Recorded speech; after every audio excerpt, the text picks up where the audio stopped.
Bread is on the menu tonight. You should come along and bake with me. Also, if you're enjoying these cooking and baking recipes, make sure you hit the subscribe button and follow along.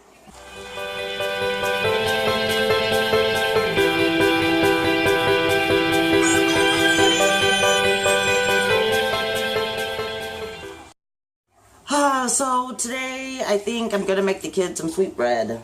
This recipe is really cool because you can use it as a bread, and it also makes amazing rolls. It's one of the best recipes I've found out there. It's not very difficult. You should follow along and try it out and see what you think. And if you do try it, you should comment below and let me know. So let's get started. First thing we're going to do for this recipe is scald some milk. So what I have going on is a pan here, and I'm going to put a half a cup of milk into it.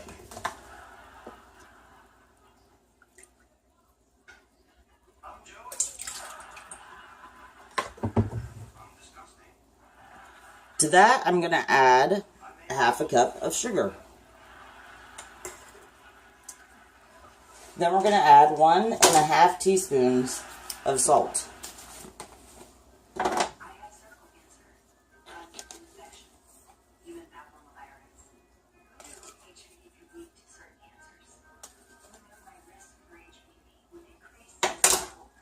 And then a 1/4 cup of melted butter. I just melted it in the microwave in a coffee pot.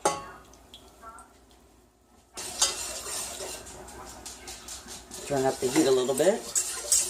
We're just going to bring this up to a quick boil, and as it comes to a boil, we're going to turn it off and let it sit and cool to room temperature. Once this is done, I'll be right back to show you the rest. And now we are going to get ready with the dough. So you want to start with a half a cup of warm water.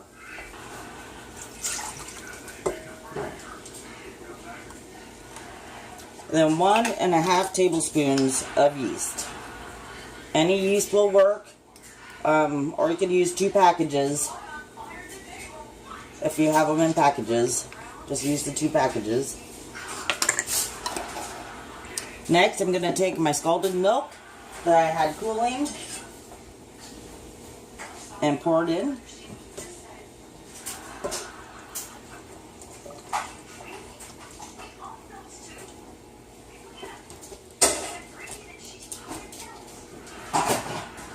And then we're going to add 2 beaten large eggs. These eggs are from my chickens. These are my farm fresh eggs. And I'm making a mess. So just pour that in.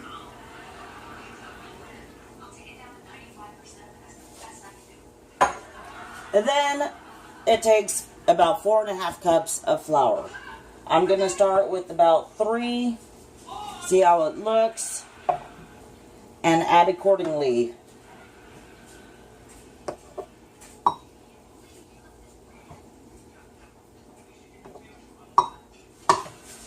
Alright, so let's see how this looks.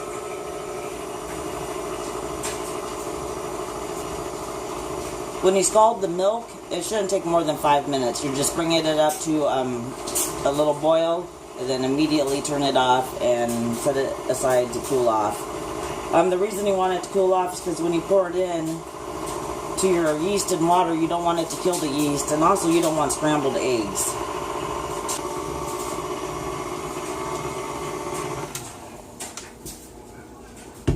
Gonna add another cup. And maybe a little bit more.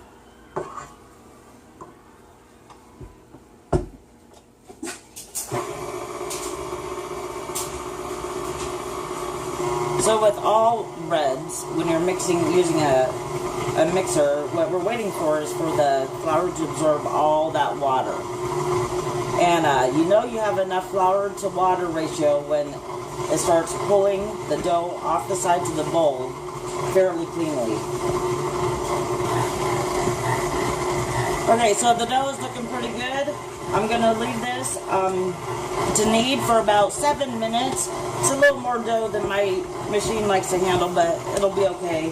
So I'm going to let it knead for about 7 minutes, and I'll bring you back when we start to show you the next step. Alright. So the dough is done kneading. Now I'm just gonna take it out of here.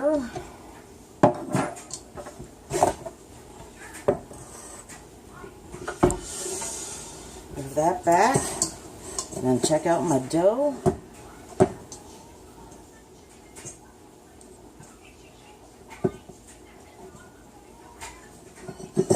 It's a little firm but soft. Not too sticky.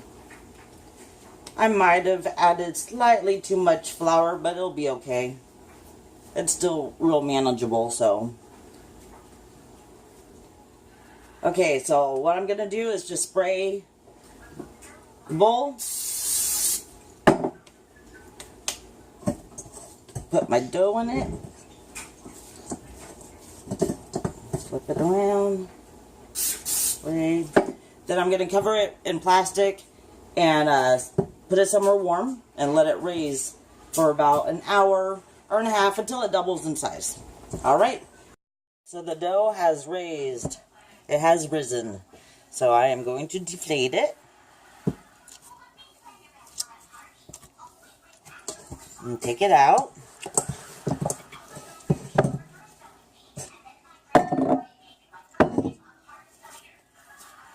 Look at that. Beautiful dough.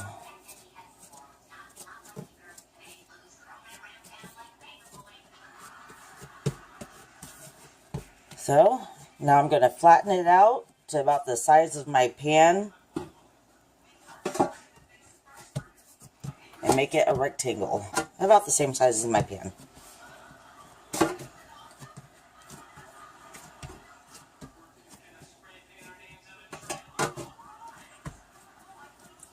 And then you're just going to tightly roll it.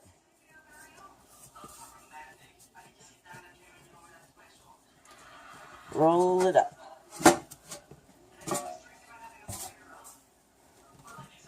And then seal the seam.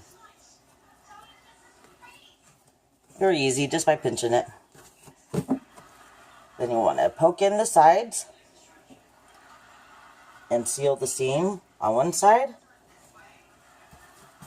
Poke in the side on this side and seal in the seam.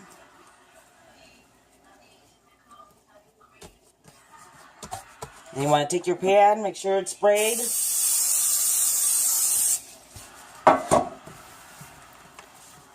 Stick your loaf in it and kind of press it down. Press it down in there. So now I want to put this back on top of my stove and cover it with a tea towel and let it rise until it gets the height that I want it to be. So, you know, about up here. So once this rises again, I will, oop, I got an air bubble. Do not deflate it very well. I'll come back and show you what else we do. It's been resting for about a half an hour, and it looks like a pretty decent size. So I'm going to stick it in a 375-degree oven and bake it from 35 to 40 minutes. And then I will let you take a look at it when it's done. I grabbed a little tidbit of a butter I had, and I just rubbed it on top. I did overbake it by a couple minutes because I set my timer wrong, and then I got busy with the kids, but it's still going to be good. It's not burnt or anything, so it's just really brown. But it's going to be delicious. I hope you try the recipe. I hope you enjoy it. Let me know, and you guys have a great night tonight.